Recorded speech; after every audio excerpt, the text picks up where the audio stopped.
Como é que vai ficar a economia do Brasil depois da IA? É claro que existem as previsões mais pessimistas e existem as previsões mais otimistas. A gente tem um potencial muito grande, segundo os estudos da PwC e do FMI, né, que apontam que a IA pode aumentar o PIB brasileiro em até 13% até 2035. Então, se o Brasil souber utilizar essa tecnologia em favor da produtividade, nosso país, que tem uma das piores produtividades do mundo, né, ele pode acabar ganhando determinada produtividade. O mercado de IA no Brasil girava em torno de 3 bilhões de dólares até 2023, agora até 2030 deve chegar a 11 bilhões de dólares, se não chegar mais. Essa é uma perspectiva que eu acho que é até moderada. Quando a gente está olhando para isso, então, o Brasil é um dos países que tem um grande potencial para crescer aqui. Quais são as oportunidades aqui que o Brasil vai ter nesses anos seguintes agora? A IA vai transformar o agronegócio, reduzindo o desperdício e aumentando a eficiência. Imagina que hoje tem um espaço muito grande, né, para máquinas que consigam efetuar uma coleta mais interessante dentro de um prazo cada vez mais rápido. A IA não vem somente com o ChatGPT alguma coisa, ela vem também na centralidade das máquinas, nas colheitadeiras, no plantio. A gente pode conseguir fazer isso da maneira mais inteligente. A gente tem uma revolução no sistema de saúde brasileiro, no diagnóstico e na triagem, que hoje é feita por seres humanos ali na entrada dos hospitais, né? Você vai falar os seus sintomas, etc. Tudo isso tem máquinas já desenvolvidas, não no Brasil especificamente, mas a gente pode desenvolver também. Tem máquinas já que o cara coloca o braço ali, não precisa da enfermeira falando para você que tá com febre, etc. Já gera um relatório imediato, né? Colocou o braço, entrou dentro da maquininha, ela já fala, pô, batimento cardíaco, tarará, tá isso aqui, a pressão tá desse jeito. Isso pode significar tal coisa, né? Tais e tais diagnósticos já direto, feito ali com cruzamento de dados. Então, a medicina tende a mudar bastante. Tem uma melhora no setor público de modo geral. A gente tem visto, por exemplo, o governo, ele começou por onde interessa mais para ele, né? Ele começou na arrecadação fiscal, começou cruzando dados e colocando a receita para que a gente não consiga mais sonegar impostos. Mas isso pode ser utilizado em qualquer outra área. Imagina quanto espaço a gente tem hoje de ineficiência no setor público, cruzamento de multa entre os estados, no serviço prestado à população para que seja mais rápido. Por exemplo, você vai precisar de desburocratizar alguma coisa, abrir uma empresa, tudo isso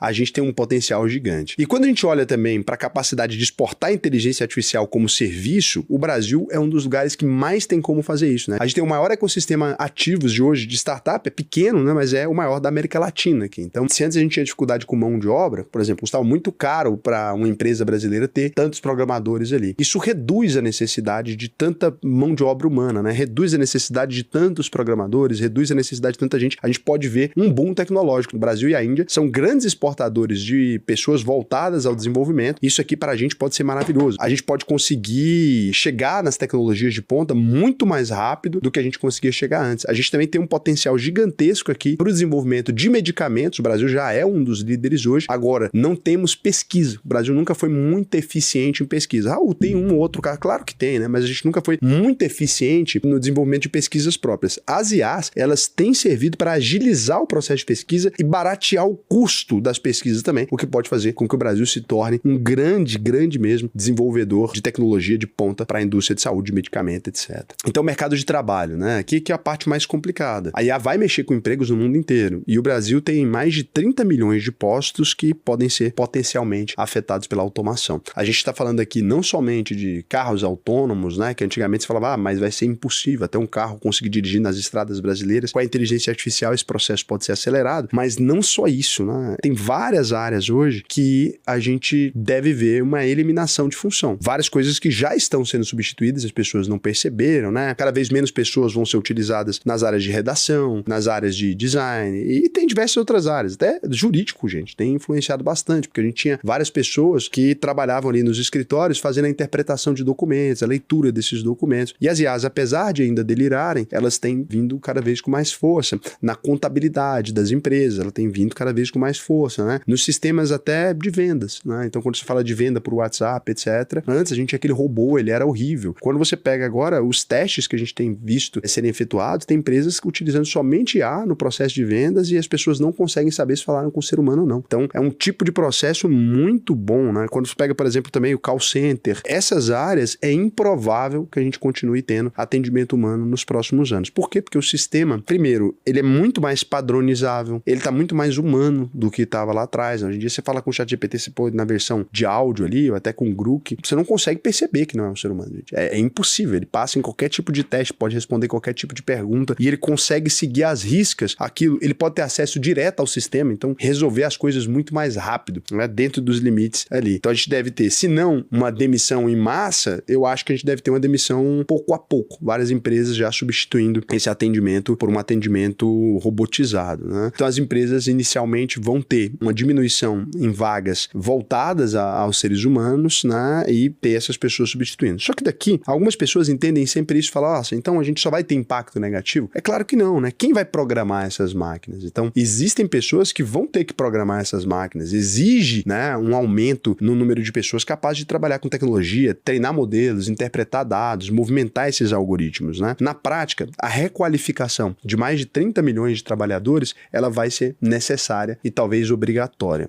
A gente precisa ter uma iniciativa talvez maior, né, do setor público nessa área. Eu acredito que se os nossos governantes não perceberem o risco disso aqui, não começarem a oferecer para quem está trabalhando hoje nessas profissões uma nova categorização, uma nova profissão, a gente deve começar a ter algum problema, né? Porque isso envolve riscos também. O maior perigo das IAs aqui não é a IA em si, é o Brasil repetir aqueles erros que a gente já cometeu no passado. Uma concentração tecnológica mais nas regiões ricas, infraestrutura precária, falta de preparo educacional e agora sem a possibilidade da gente integrar essas pessoas na sociedade. Hoje, o Brasil tem 94 milhões de dependentes do governo. É isso, quase metade da nossa população hoje depende de algum tipo de benefício do governo. Se a gente não pensar numa forma de otimizar isso aqui, esse número pode saltar, né? E a gente sabe que as contas públicas, elas não vão conseguir arcar com isso. Então, sem um plano nacional claro agora, o Brasil tem um risco de se tornar dependente de soluções estrangeiras, de ver os nossos dados e os nossos talentos serem exportados a preço de banana, porque hoje, né, a gente tem um custo Brasil extremamente alto. Então, essa nova reforma tributária, ela foi importante nessa categorização, ela vai ser interessante, só que a gente precisa de muito mais do que isso. A gente precisa de uma reforma do sistema educacional, a gente precisa de algumas reformas aqui para aceitar a IA. Então, aqui, eu acho que a gente tem 3 caminhos, e depois eu vou te explicar como é que você usa isso na sua carteira de investimentos, né? No cenário otimista, o investimento pesado em educação e inclusão digital, o Brasil faz, e a gente tem um resultado que é um aumento na produtividade, né? Uma melhora nos indicadores de desigualdade do Brasil ali. Não que isso seja importante, né? Mas, assim, o dinheiro migrando mais para as camadas de baixo seria muito bom. O Brasil se torna referência em IA. Por quê? Porque tudo que é tecnológico a gente adota primeiro. O Brasil já é um dos países que adotou mais rápido a IA no mundo, tá? A gente já adotou mais rápido. A gente adotou o WhatsApp mais rápido, a gente adotou os pagamentos digitais mais rápido. Então, essa é a nossa oportunidade. Se a IA aumenta a eficiência, o brasileiro vai ter um aumento de eficiência, porque, naturalmente, a tecnologia sempre teve uma adoção muito maior no Brasil. Tudo quanto é coisa, a gente é entusiasta de tecnologia. Nosso país é entusiasta. Então, cenário intermediário, a gente tem uma adoção desigual, né?